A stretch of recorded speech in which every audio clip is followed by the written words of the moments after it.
Here's what you can learn from a 150 trail camera study done over multiple years. I'll probably run somewhere between 150 and 200 cameras. 2 years ago, when we had a good white oak acorn crop, I think I started out with maybe like 170 cameras. What are the best dates? If I was to go back through all my data, through all the years, I'm going to just tell you that I would say October 28th to Halloween.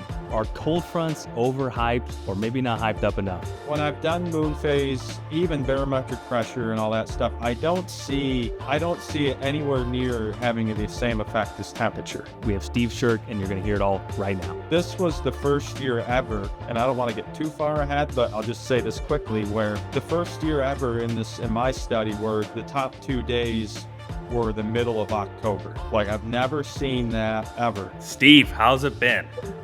Great. How are you? And I'm great. I look forward to this episode every single year. And now that we've done it for a handful of years, now we're able to look back in previous years. But I want to focus on 2024 because that's the most recent of your memory, and we haven't covered it yet. But aside from that, how excited are you going into this season based off your summer scouting? I got to get a benchmark from you. Yeah, no, I'm really excited. I always get excited when we have a good acorn crop here. I don't know if it's just me, but I know some hunters might complain sometimes when there's too many acorns. But the one thing I like about when we have a good acorn crop, like I'm seeing this year, is we always have a lot better deer activity. The rut seems to be better. So just excited for for a good year where I think our deer numbers are kind of increasing. Definitely a lot of good deer out there I'm getting on camera. And then given the fact I think the activity level should be pretty high and we should see a good rut, like definitely really excited going into it. Yeah. What if you had to just break down for someone that is wanting to identify or I guess hunt acorns a little bit better, is there different species that you like throughout different segments of the season? Like, you really like to focus on the white oaks dropping, through a certain period of October. And do you see that transition throughout the fall, or what have you been able to pick up on over the years? I think it just depends on the area you're in, maybe even, what state you're hunting. Like, I know a lot of people prefer hunting white oaks. I will say a lot of our white oaks are a little bit lower elevation. They're straight south slopes, a decent amount on west slopes too. But I also tend to find that our red oaks, not that they, you don't find a lot grown on north and east slopes, but they do tend to grow more commonly near bedding areas. And it just seems like to me that the deer seem to hit the red oaks first. You see a lot more activity sometimes in the white oaks in nighttime hours, versus just seems like those first few oaks near those bedding areas, because a lot of our bedding areas there's no oaks in them. Might be a clear cut or just some thick cover with a lot of browse.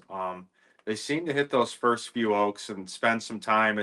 It's kind of in between like a staging and feeding type scenario. So honestly, for me, I've usually preferred hunting around red oaks. I also find that it seems like when we have a good white oak acorn crop, the bears are just all over the place. And I even think it has an impact on deer activity too. If you have too many bears in an area, I think the deer kind of avoid those areas a little bit. So just my opinion. But honestly, I'll take any kind of acorn to hunt. I've hunted enough years when there's no acorns, and at least for me, I prefer to have acorns.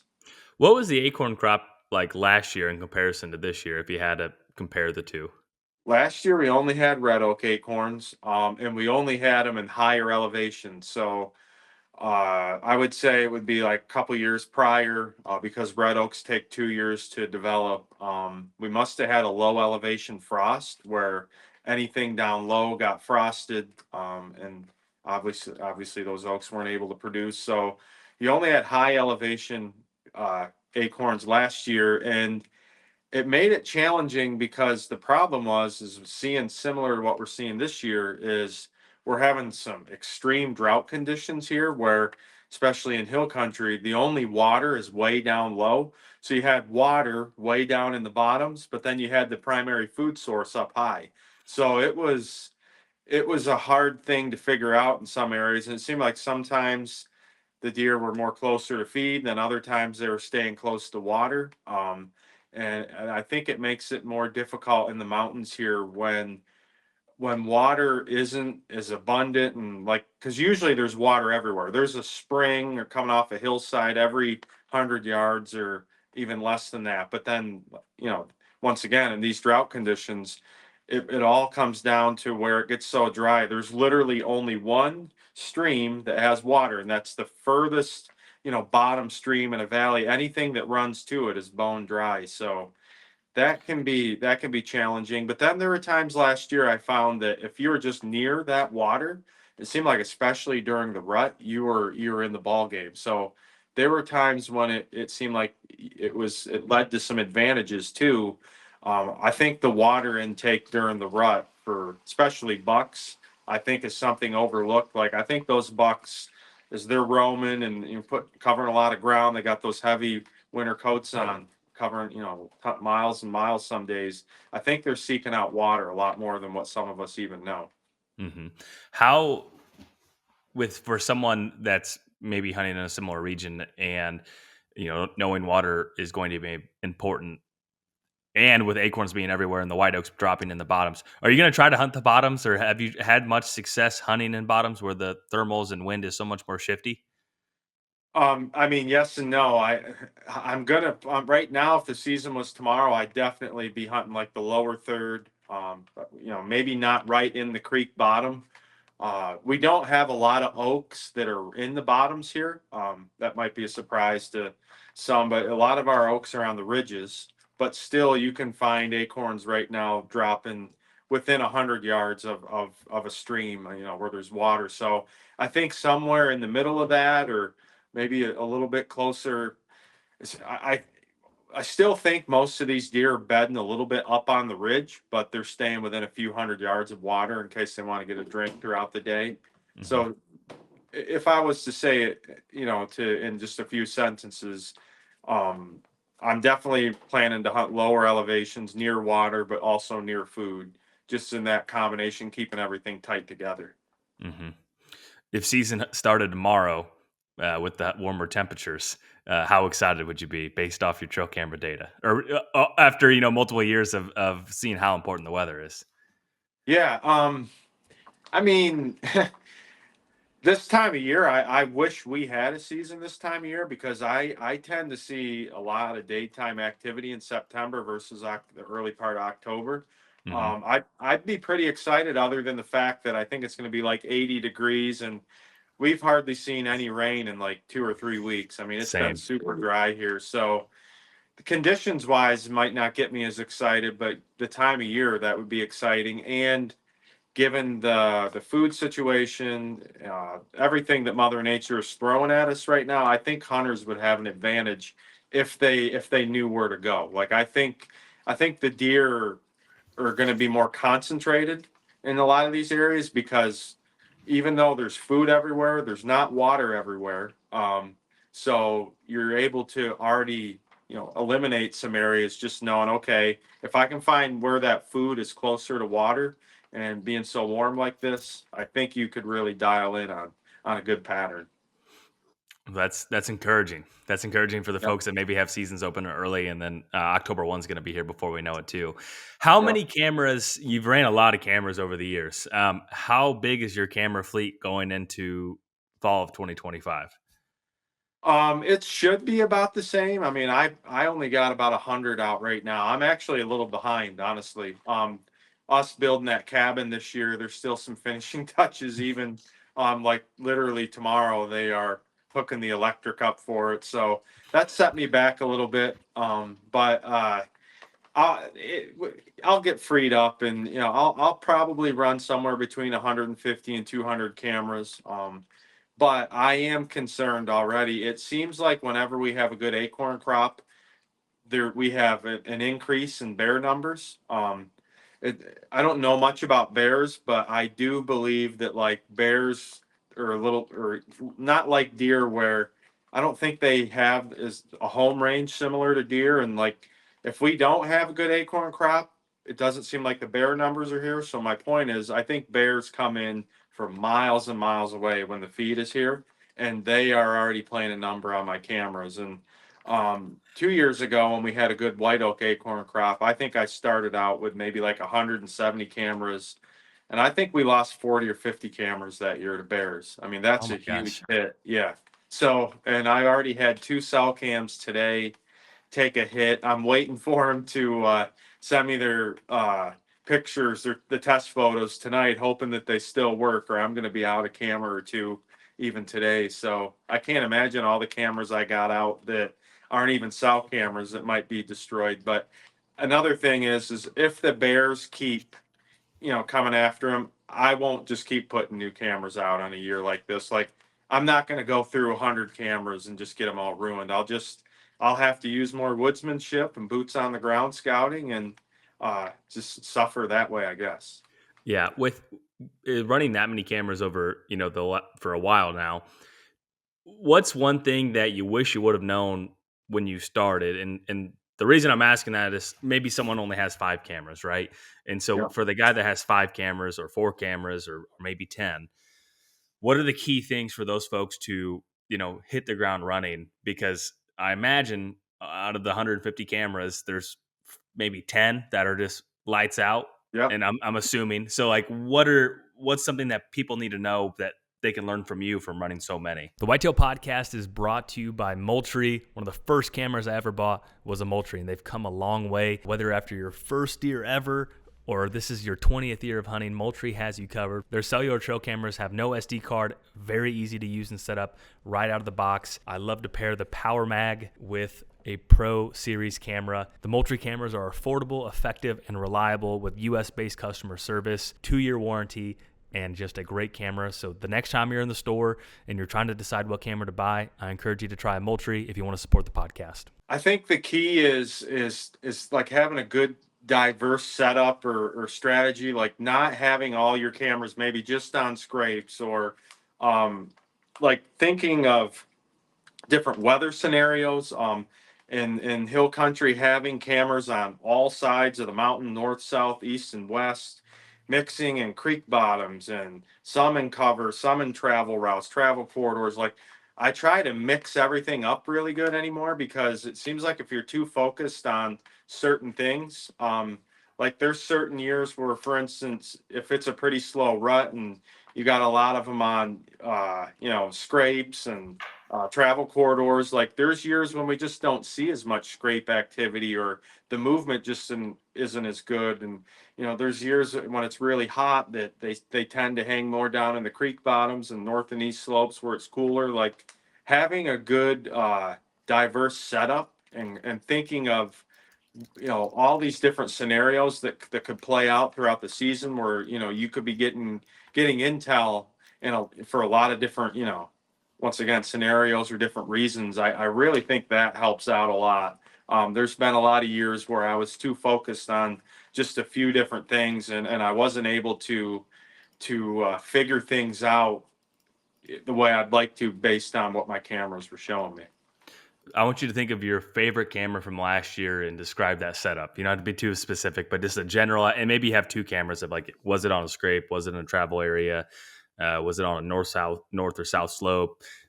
Break it down just because maybe someone's going to be able to find a similar situation where they can maybe hit the ground running this year.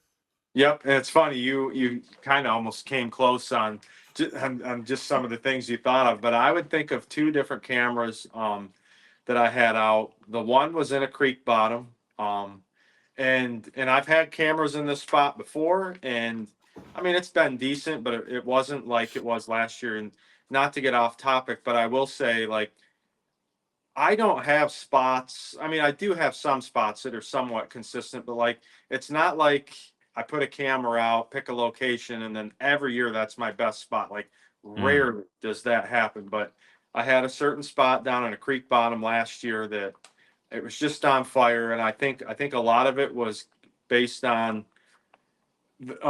given the fact that we had drought conditions, so it was near water. There was a really good scrape line down there. There was a pile of does hanging down there, which I think helped. And it just a lot of things lined up to where bucks were consistently coming down there, and that's where One of my clients, we killed our biggest deer of the year down there, and actually it was Halloween day. I think it was like 77 degrees that day, like just a Wow. brutal warm day. But it was, given that the conditions that day, it was just the right place to be. So that spot was really good based on the conditions and the weather and everything last year. And then there was another spot last year, but it was a new spot that I found, kind of in a heavily hunted area. It was on a northeast slope. There was some good bedding in there. There was like hardly any buck sign, but there was just this one pretty decent trail that came to this. I would call it a community scrape. And it's just kind of topography and some other things factoring there where it, I was getting a ton of daytime activity, and especially because it was close to bedding, and it was just a spot where, as bucks would travel along this hillside to different beds, for some reason, it created a really good community scrape. And this, when I talk about like bedding area, like this is like a mile long ridge that a lot of different bucks are bedding on at once. So I think the fact that there was multiple different bucks kind of using that same hillside to bed, and you had this, just the way the topography, uh, was in there. These bucks were kind of interacting with each other in the spot, and it was just amazing the amount of daytime pictures I would get there. Like I'd hardly get anything at night, and I wasn't getting a ton of pictures, but I was getting just more mature deer consistently. And like when you get a picture, a lot of times it was a pretty good buck, and it was almost always in the daytime. So that spot, I'm excited for again this year. And I also think because it's a bedding area, and it doesn't get a lot of pressure, because once again it's hard to get to, and there's just not a lot of buck sign in there, surprisingly, but the bucks are there. And I think it's just kind of a little secret gem type spot that I found that I think is going to be a little more consistent in some other places. Yeah, that's interesting. So I threw the last 3 years of your data into ChatGPT, admittedly. So your mature buck pictures have doubled from 2022 to 2024. Yep. Uh, does that mean there's more mature bucks running around in Pennsylvania, or you've gotten better at running trail cameras? I do think it's a little bit of both. And I think a couple things you'll see is, so when we have a good acorn crop, because remember, I'm talking daytime activity here. Right. When we have a good acorn crop, we have way more daytime activity. And I've said this, till, and whether I've posted about it or been on a podcast, like because we don't have agricultural land here. I mean, it's literally just big woods, natural environment. So when the fat reserves get put on quickly, when there's, when there's, because there's, in my opinion, there's no better food source, especially in this part of the country, than acorns. So when those bucks can get healthy and get the fat reserves on their bodies at a faster rate, you tend to have way more daytime activity, or their bodies are also telling them that even though it's October 15th, and I might not fully be there, I can afford to be covering more ground because there's good food everywhere. They're more excited, they make more sign. So the past 2 years we've had good acorns, and this is the third year in a row where we've had them. So um that's part of the reason why you're seeing more mature buck daytime photos. But yeah, not pat myself on the back, but I am hopeful that that I'm learning a little bit more every year. And I think all of us hunters are especially anymore. It seems like the desire to learn and get better, and obtain knowledge. Like, it's just, if you're a serious deer hunter, that's like all you're doing year round is reading and learning and watching videos. So I would hope that some of that is playing a factor in for those stats that you're seeing as well. Yeah. You ready to jump into 2024's trail camera data by Steve Sherk? I mean, this is a big deal here. I know I'm ready. All right. Well, I'm gonna pop on here. So anyone that watches the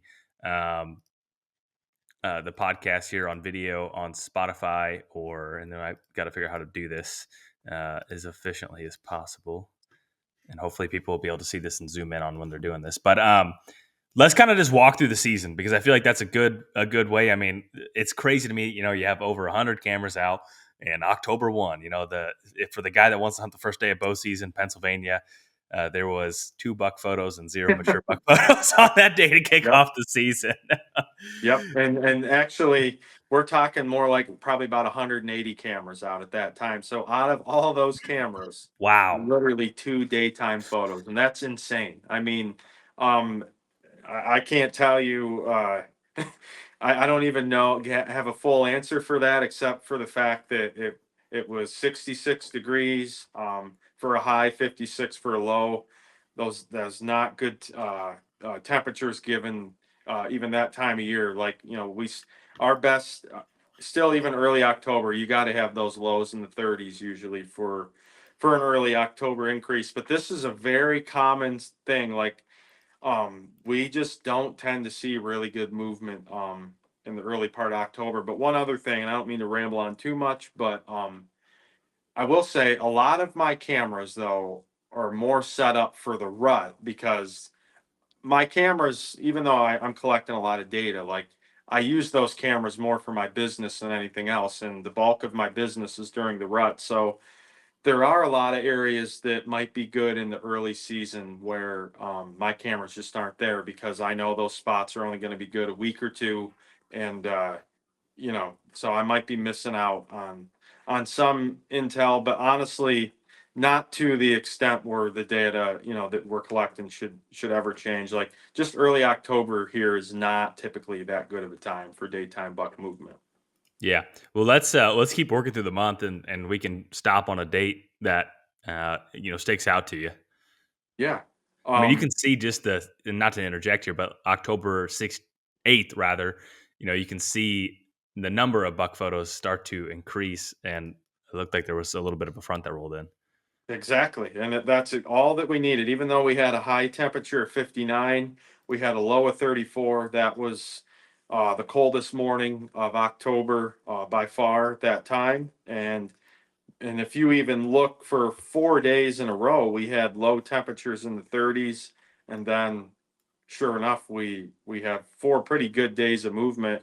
And that's what I always say is like you need those low temperatures in the 30s. For some reason, I don't know why. As far as I don't know why it has to be 30s and why isn't 42 or 41 still cool enough? I don't get it, but there literally is a proven science that to this as far as what I've learned. And like for some reason, you get near that freezing mark, and that's when the daytime movement really starts to increase.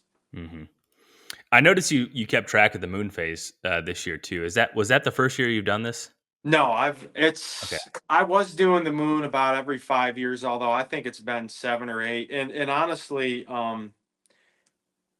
when I've done moon phase, even barometric pressure and all that stuff, I don't see it being like it's some. Don't get me wrong. There's some things on here that the moon and barometric pressure will prove, but like I don't see it anywhere near having the same effect as temperature. So Hmm. that's why I don't really follow it every year. And even though when I say you know it's it would be easy. It really is somewhat easy anymore to be like, I know bucks are going to move today because we got a low of 32 and it's October 18th. I mean, it's going to be, but like, I still, I'm still learning how temperature affects buck movement, daytime movement, even throughout the season. Like, this was the first year ever, and I don't want to get too far ahead, but I'll just say this quickly where the first year ever in my study where the top 2 days were the middle of October. Like I've never seen that ever, and it was mostly related to temperature. But I'm at least doing it every year and recording the temperature because it's amazing to learn the fact that like it's not just that November 1st or October 28th. Like there's this movement can explode in a lot of different times throughout the hunting season. So you definitely got to be paying attention to it every year. Yeah, I think that would be almost unexpected if you were, in real time, charting this throughout, and with the peak activity being in a kind of an unsuspecting period of time, people are thinking Yes. November, right? Yep. And if you were doing this real time, you probably would have said, "Oh man, like in November, if, we had 42 buck pictures on October 15th. We're going to get 60 in November. I know that would have Exactly. been me if I was looking at this in Exactly. real time. No. And I honestly was somewhat thinking that, like, I'm like, because this past season I actually was collecting the data for the first time throughout the season rather than wait until the end of the season. And it was just something I wanted to try differently because it's a little overwhelming when you have 100 some cameras and then all of a sudden hunting season's over. And even though I'm excited, like, oh, I can't wait to go through all this data.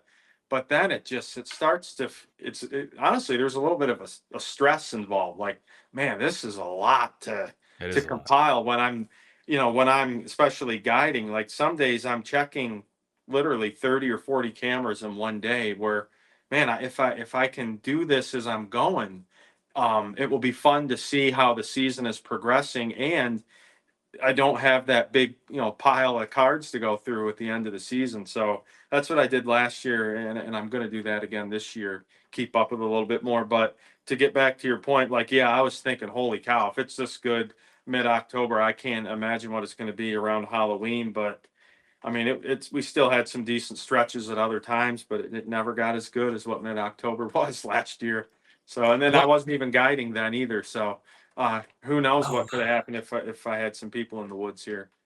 yeah. So just really, and feel free to share kind of your analysis here on the data. But we had a stretch from October 14th to October 20th, which was and okay. What about October 21st? Okay, this one kind of falls outside of the realm here. Right. As a low temp of 44 with 7 mature buck photos for the day. What is your guess or reasoning for that? And I've seen this sometimes, and I'm not going to guarantee that my guess is right, but sometimes when you have a really good front and then a warm front comes in, sometimes you'll see still somewhat of I don't want to say maybe explosion of movement, but as a new weather system comes, before this warm air started to roll in, or maybe as it just was hitting here, I think bucks were kind of like, man, it felt really good to get on my feet and get roaming around, and I'm sensing this warm front coming, and I think bucks were just trying to get one last bit of that, whether it was marking their territory or checking on some doe groups. It just seemed like right as that new change of weather came in, that's what might have spiked that activity, because other than that there really is nothing there. When we look at the 21st, I mean, no huge spike in barometric pressure. Moon phase, I don't think was a big deal, but we just saw a huge difference in temperature. There was we probably went from maybe a north or west wind to maybe a southerly wind. I mean, Mm, just some changes, mhm. that all of a sudden things were completely different than what they were for that 3-4 day period. That's my guess. Okay. I mean, it seems very logical for sure. And Yep. then kind of just moving through, let's do the last, however many days of October. Um October 25th. Yep.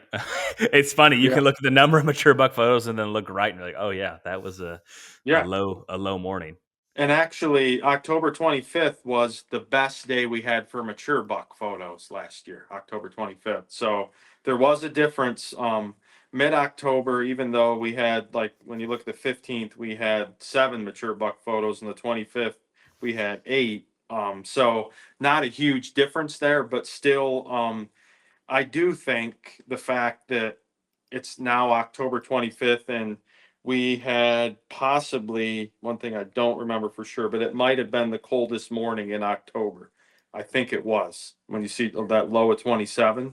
So there's been many years where the coldest morning during the rutting phase, like late October, early November, the coldest morning. There's been many years that's been an incredible day. In fact, it's usually probably at least a top 5 to 10 day every season, just that coldest morning. Um, and, Do you and, and do you that have was all. hunters? Did you have hunters in for the 25th? Yep, and we killed 2 bucks that day. Okay. One, in fact, although the one hunter, I wouldn't say was an actual client, but more of a friend of mine that I was helping out, John Lewis from Just Hunt Club. Hmm. In fact, it's all on video. I was kind of helping him out last year, and I put him in a spot, and sure enough, he killed a smasher 8 point that day. And actually, also there was a hot doe in the area, which led to that. But my point is, like, even though it's late October, like there's still the chance, like 25th October, yeah, there's not many hot does, but if there is a hot doe, like that's going to be the place to be. And that's exactly, it's like probably the first doe in that area that came in heat, and there was a pile of bucks in that spot just because of that. Were both of those bucks shot in the morning, evening, midday, or what time of day were they shot? All morning. Usually mornings here are better. And it's as simple as this is usually it's colder in the morning here. But I'm also gonna tell you that, like, not during the coldest period of the morning. Usually most of our bucks are killed or the big deer are seen, I want to say 8 a.m. to 11:30 a.m. Like, you hear a lot of places throughout the country that, they'll say 10 to 2 or 11 to 3. I don't think that's quite the same here. I still think that I'll say 8 to noon at the most is Yeah. usually the best here. But I will say what it does seem like is when I'm, especially if I have clients sitting all day, or going back through my photos, I don't get a lot of deer on camera like from that noon to 3 period, but when I do, I bet you 50% of them are mature deer. Like, I think a lot of your younger bucks, I think a lot of does, a lot of those deer are bedding down at that time. But I think your bucks that are out there looking for something to breed, I think those deer are on the move, from that noon to 3 period a lot during the rut. So you pretty much got to sit all day. Ex- And I think the other thing too, this is just me looking at it. The days to truly sit dark to dark. I mean, you could probably pick 4 or 5 days of the year when the conditions are right, and you're likely going to have a good opportunity, like a very good opportunity. Absolutely. I mean, that's the thing about in my business is, you get people coming here for nearly a week, and I'll look, right as soon as that weekly forecast comes out, and I'll basically know what kind of hunt they're going to have just based on the temperatures. And Yeah. and sometimes, yeah, it's exciting, but then there's other times I literally am sad because, like, I'm looking like, man, we got nothing even in the 30s all week for lows, and I don't care if it's November 1st through 7th, like, you're going to have a tough hunt. And Hmm. that's just the way it is. We can't control the weather. So, um,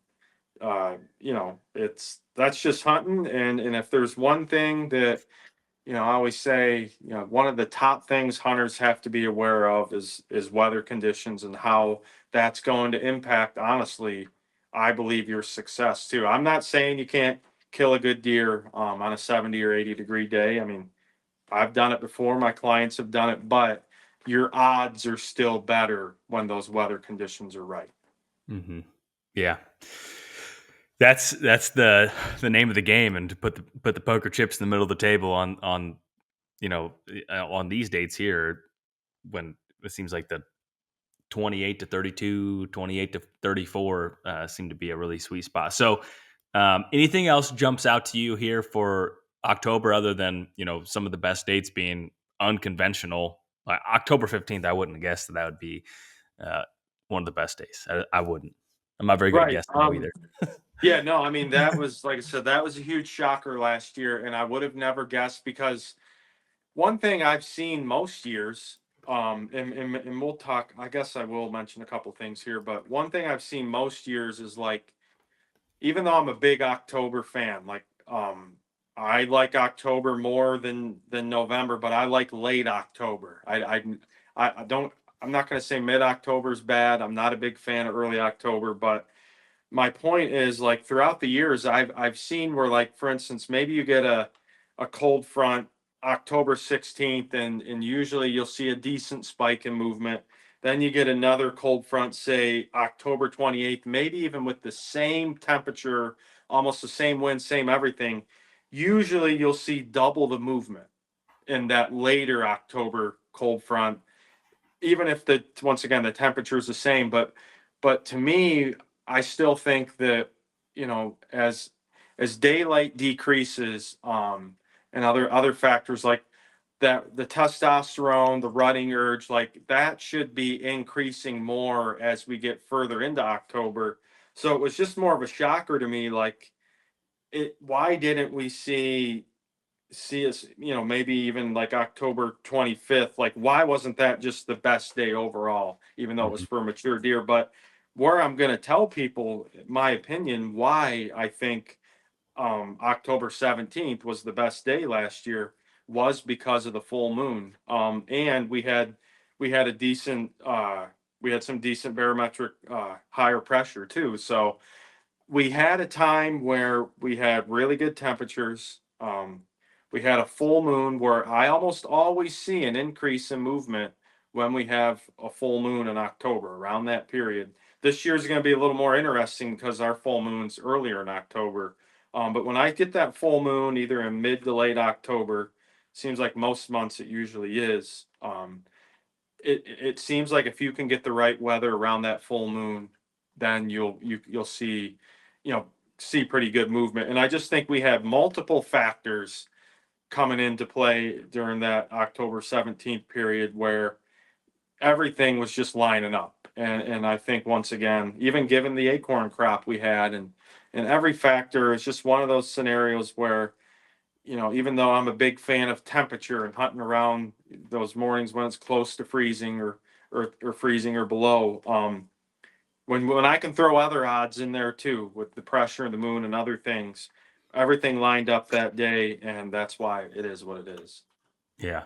So that some really valuable information for folks. And I know this is gonna be a lot of work to keep track of all this. So I want to say thank you for doing this for all of us to learn with what you have going on. Now, going into November, right? This is when conventionally we would all say these are going to be the dates with the most activity.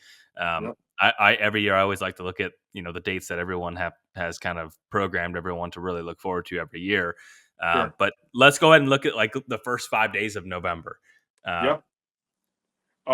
Yeah, I mean, once again, it's pretty much temperature related. Although, I mean, November, I will say November 1st was a pretty good day, and I wouldn't say temperatures were ideal, but I also would say that was it, and I said this even back on the Exodus podcast before. Sometimes these temperatures aren't exactly like, for instance, what it even the date and the temperature, given the time the weather comes in that. Sometimes it's a little bit different than what it looks. I remember the one year. I think it was maybe 2022. I think it was November 12th was one of the better days we had, and I shot a buck that day.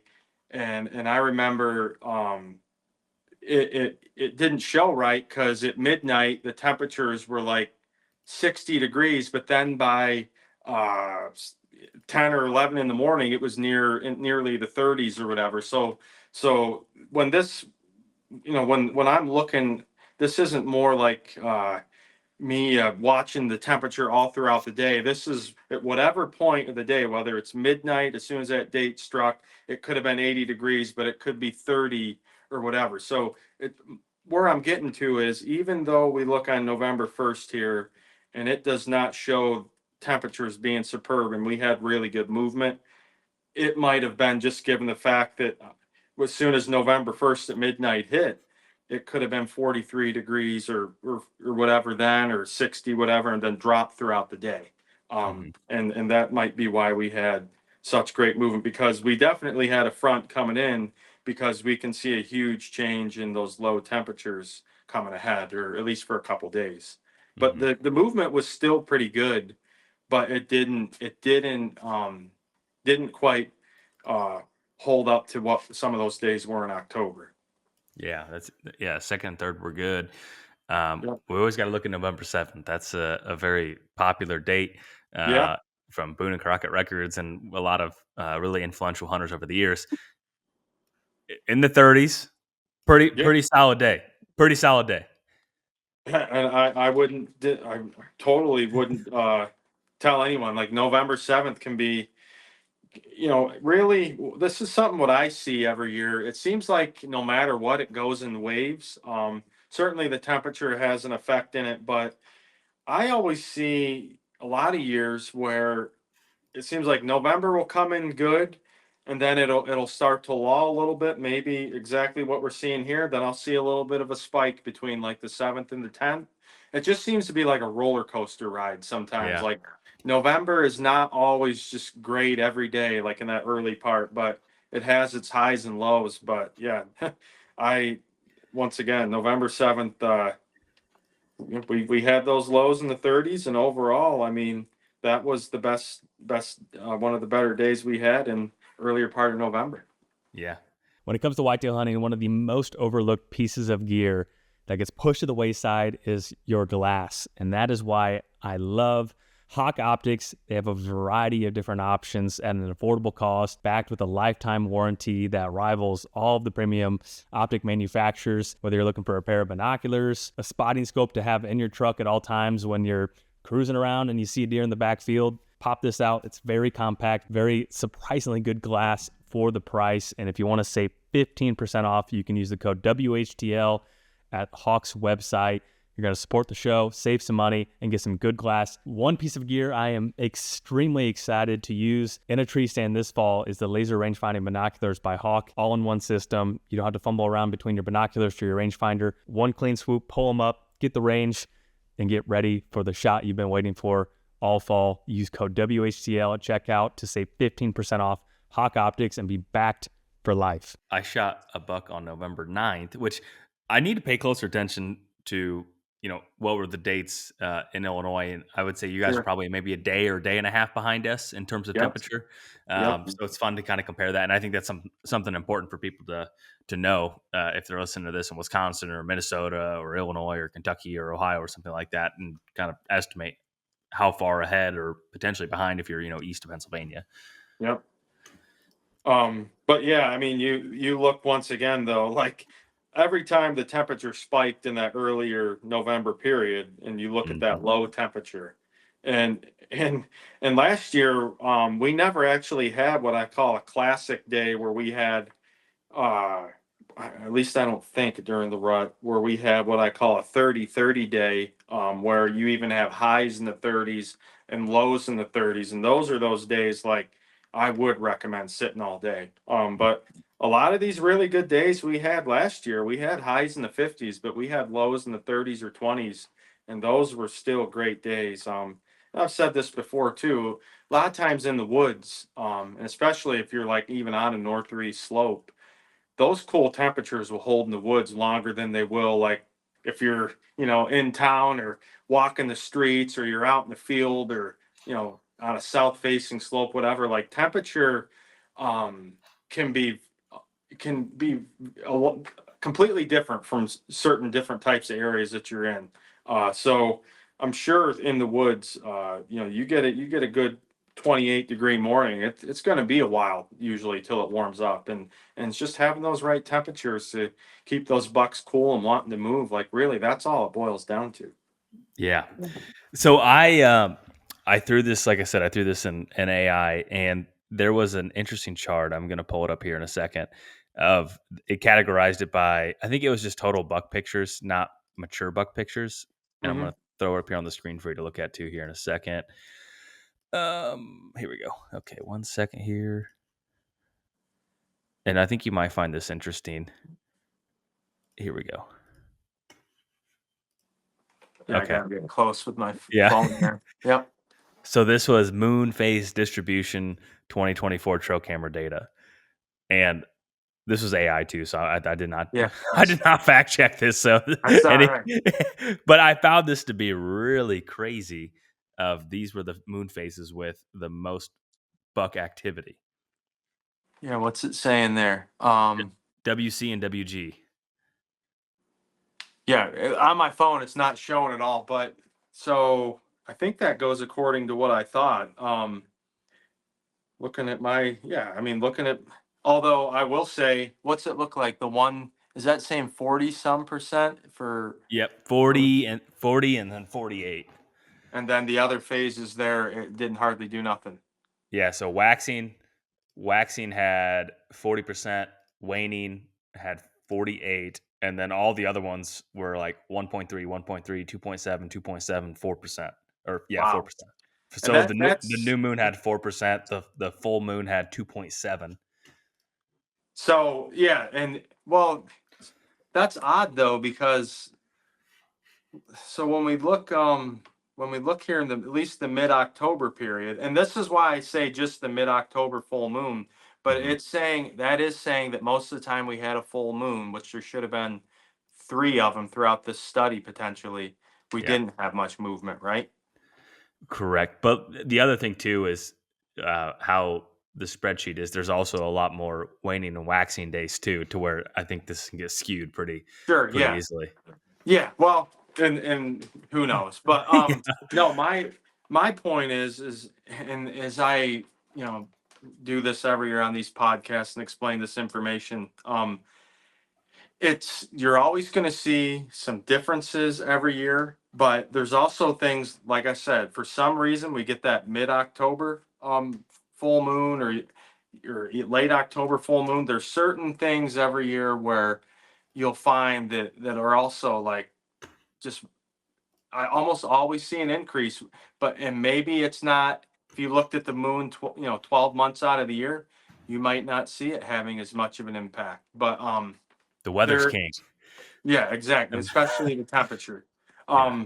But I will say if you don't mind diving into November here, I do want to look because when we had the full moon here in November, we had a pretty good spike too. So Yeah. Yeah. when I talk about the full moon, and I this is once again I see this, more so during the rut than you know because I'm a little concerned. I will say this year with that full moon being early October, I don't know if it will have as much of an effect, but you get that full moon during the rut, and I've done this in other years. I wish I would have had that data for you from before, but I can promise people full moon during the rut, usually days you want to hunt. Dark to dark. I would totally consider it. Yep, because Dark. we What if it's high of 70, low of 55? okay, maybe not dark to dark that day. Be do you might want to be thinking water or some cooler temperatures and maybe or where it's cooler and possibly shorten or maybe 2 3 hour morning sit and same for the afternoon. But then again, I'm you just especially I will also say this like a lot of hunters out there they don't have the flexibility in their work life and their family Yeah. life and I mean I would never want to discourage people to be like, I have 1 week vacation this year. The weather's not looking that good. I might just hunt a little bit. Like, if that was the case, I totally recommend hunting as much as you can because you have a limited amount of time. But for the people that have that flexibility, that's when you can really take advantage of, you know what, I don't have to hunt today or I don't have to sit all day because in 2 more days it looks really good and I can take advantage of that. So it just depends on, your lifestyle, your work schedule and all that stuff. Yeah. But if you do have a slight flexibility, keep this data Yep. in the back of your mind because it's just so crazy looking at the power of cooperating weather and it's just like Yep. man, it's fascinating every single year. I'll show you another little chart here, which I think Yeah. you'll appreciate. Um, and I think other people will appreciate. So you can almost see. Oh, So yeah. the bottom blue line is mature buck days or mature buck photos, and then Yep. total buck photos, and you can just see that massive peak mid October, late Yep. October, that uh, front there in the beginning of November, and then I'm assuming this is probably almost more peak. Seeking phase, and then you Yep. can just see everything taper down. And It's such a short window. yep. And other than maybe that mid October being, really, really high there, that's a pretty typical, like I think you would if you were to do this every year, you would see some similarities, maybe not so much with the numbers. Like the numbers on my data seem to be rising over the past few years. But as far as how you see those spikes, once again, like I always see every year like it's the best is mid October to mid November, And then outside of that, the early part of October, and then when our gun season comes, it's generally a lot slower. But still, when you have 30 days, like, if you think about it, you're like, okay, then it must be pretty easy to figure out. You take advantage of that movement from mid-October to mid-November, but in those 30 days, there's also a lot of really tough days too. And once again, if you're not paying attention to especially these temperatures, you can either hope you get lucky and get out there on the right day, or if you know what to look for, like, you can really be in for a great season just following the temperatures, honestly. Yeah. Yeah, that's how much I mean, this has to have influenced how you hunt drastically. I know you run a business throughout this time period, right? Yeah. Um, but are you like, oh, it's 70 degrees a day. I'm gonna make sure camp's ready for the next group, or and then like, how do you personally approach when you see when this goes live and people are gonna be watching the weather, right? I mean, how do you personally approach a 2 day front, really a 2 day window or a 3 day window? Yeah, I mean, if for me, if I'm able to hunt, like, I will literally, uh, depending on the time of the year though, but like, if I was hunting and it was, from mid-October to close to that mid-November period, like, and I'm seeing really good prime temperatures during that time of the year, like, I am literally hunting as much as possible, and actually scouting less during those really good days too, because when it's really good movement, it's easier to set up in especially like travel corridors or certain areas where you can just catch movement. You don't even have to check cameras a lot in those type of situations, because actually too, like, a lot of times if I check cameras, before those big weather fronts, and I try to base off what I'm seeing, and then you get this whole new weather event coming in, it's usually something completely different sometimes. Like,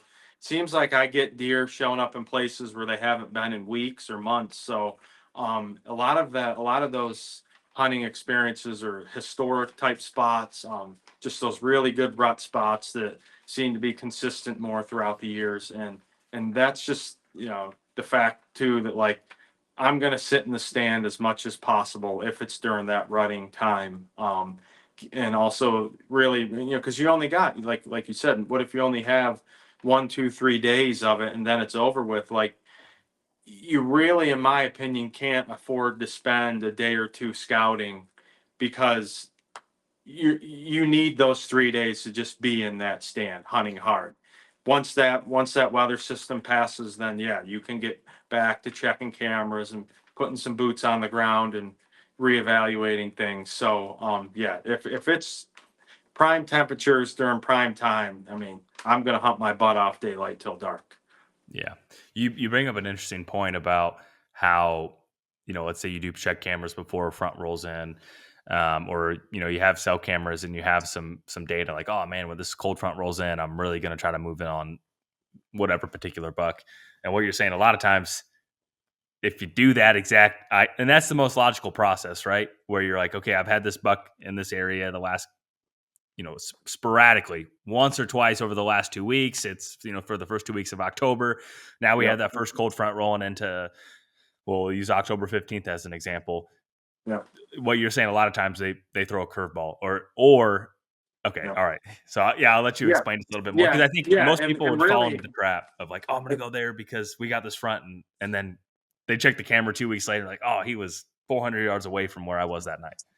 exactly. And really what usually is the scenario is, it's usually it's a warm weather scenario. You might have a week or two, or a certain amount of days in warm weather where the buck's going to be more sluggish. A lot more night pictures, but there might be somewhat of a pattern to that movement, because his home range might be pretty small during that weather phase. So you see these patterns, and a lot of times I've gotten fooled, like, oh man, he's hitting that scrape just 3 times a week, but just half hour after dark. And I know when we get this weather front, he's just going to start showing up at the day, at daylight, and I'll be there early enough for when he finally arrives. And it seems like what happens is, once you finally get the right weather, those bucks just go out and start ranging like crazy. And yeah, maybe he will hit that scrape one time during that period. Maybe not, but it seems like they want to go into a lot of new areas, or they really expand um their overall daytime movement, and that overall range. It went from maybe being like who knows, 100 acres to literally it might be throughout that day, he might be putting 5 to 7, 8 miles, who knows. But the other thing is too is a lot of times when it's like that, I don't even think about individual bucks. Like I'm just thinking like I just know if I'm in the right type of places, or even in the rut, like if I know that uh, I just focus around these doe groups, and bucks are going to be on their feet checking, like sooner or later, a buck's going to cruise through this general area, pick up the scent from those does and come in and investigate. Like it's just taking advantage of that heavy all day, or at least the heavy amount of daytime movement versus that sluggish movement where just a little bit throughout the day within a small area. Yeah. You just gotta be in a tree when Yep. those fronts roll in, and Yep. your number will get called eventually if you do that. How Let me ask you this: with the amount of cameras you've ran, people always say, every buck is an individual. They all have different tendencies. Have you seen bucks stay in a really tight area for the majority of the year? Is that something you've seen and you're in the big woods, right? Like very big, unbroken, monotonous type habitat. Does that still ring true for you, or are they all just kind of random? Like 80% of the bucks are random, or 90% of the bucks feel pretty random. I would say it depends on the time of the year. Time of the year definitely has an impact on how bucks range and how selective they are in certain areas.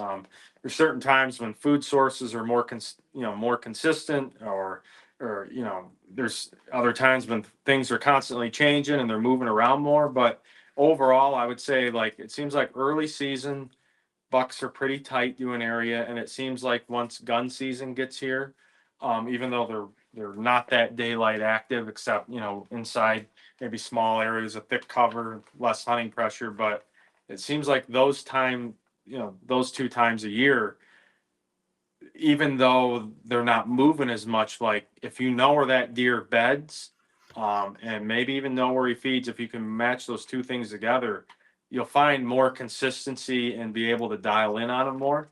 But it's just the overall amount of movement and daytime movement, starts to shrink. But outside of that, like, throughout the rut, I don't get too hung up on certain individual bucks. A little bit in October, like I think roughly mid October, a little bit late October, I'll see some consistencies with bucks occasionally. Like you might get a buck checking a scrape a few times a week, or uh, checking a doe group out somewhat consistently. But the more closer you get into the rut, at least here, it's just unpredictable. Like Yeah.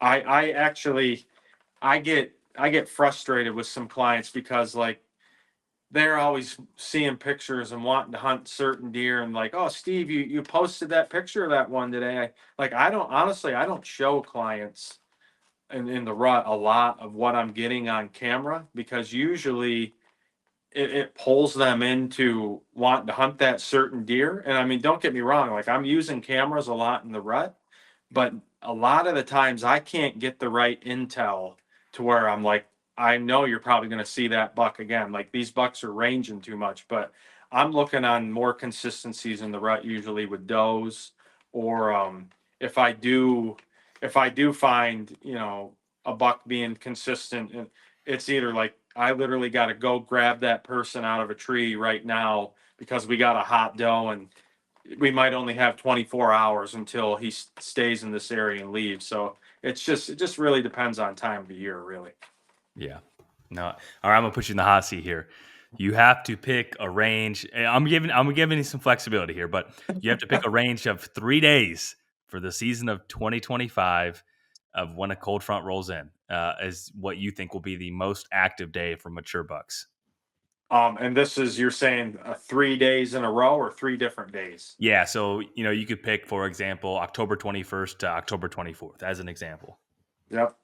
Honestly, this year, I think I just gotta. This is a little bit of a gut feeling, and given the fact that where I'm seeing the full moon this year being so early, I'm gonna just tell you that I would say October 28th to Halloween. Like, I know some people might be like surprised because last year, was mid-October, but if I was to go back through all my data through all the years, like those last those last few days of October, man, if you get the right weather, there's not even a doubt. I don't have anything to argue and say, it might not be good. If we get a cold front at that time, you probably will not see anything better for movement throughout those 3 days than any other time of year. So I'd say the last 3 days of October.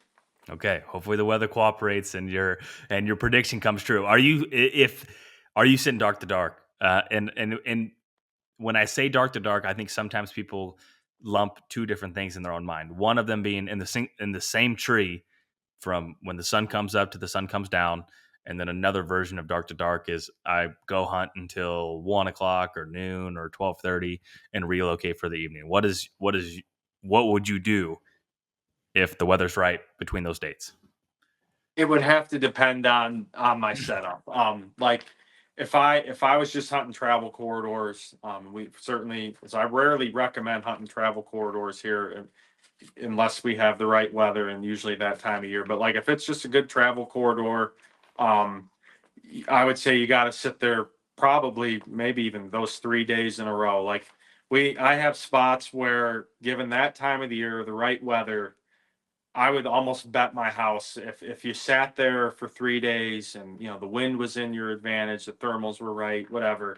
If everything was in your favor that way, I would literally bet my house you'd get an opportunity at a mature deer in certain spots. Like it, and these are the problem with some of these spots is you'll sit there potentially 1 or 2 days and not even see a deer. Like, and someone might be like, but you're saying this is when the best movement is, and it's not in the big woods. Like, you're still going to have spots, and probably even where you hunt too. Like, even it can be a prime day, but there's certain spots where you can go and see a lot of deer usually, but you might not see a mature deer.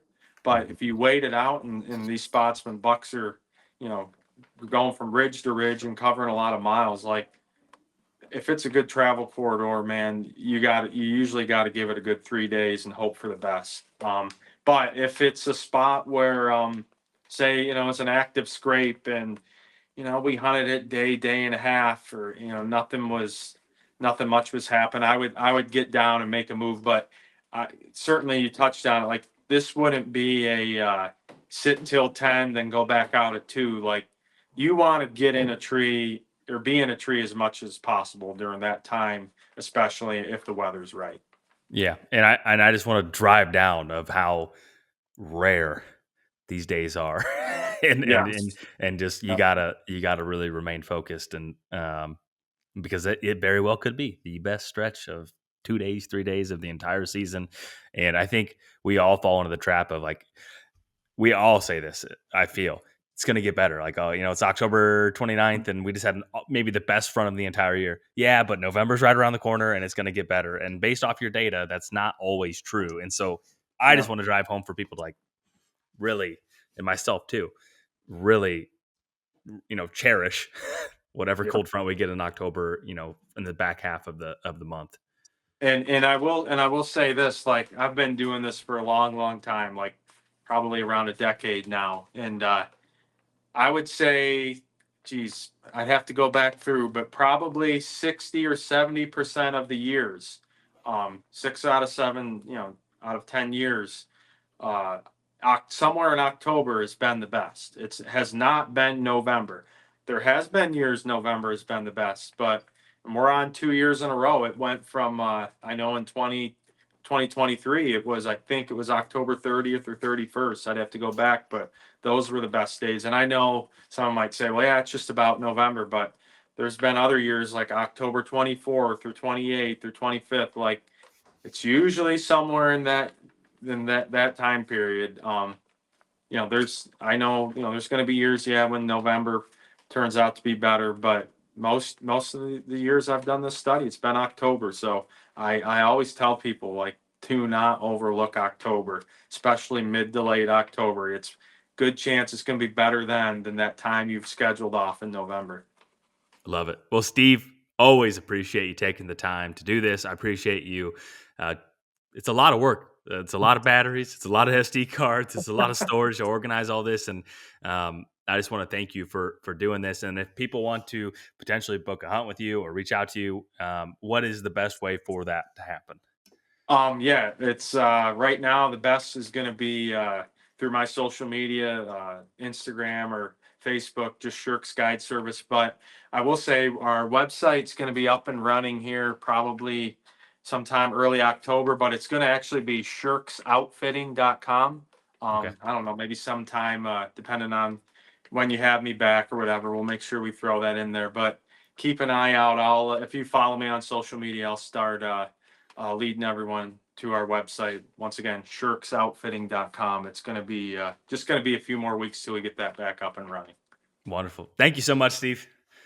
My pleasure. Thanks for having me.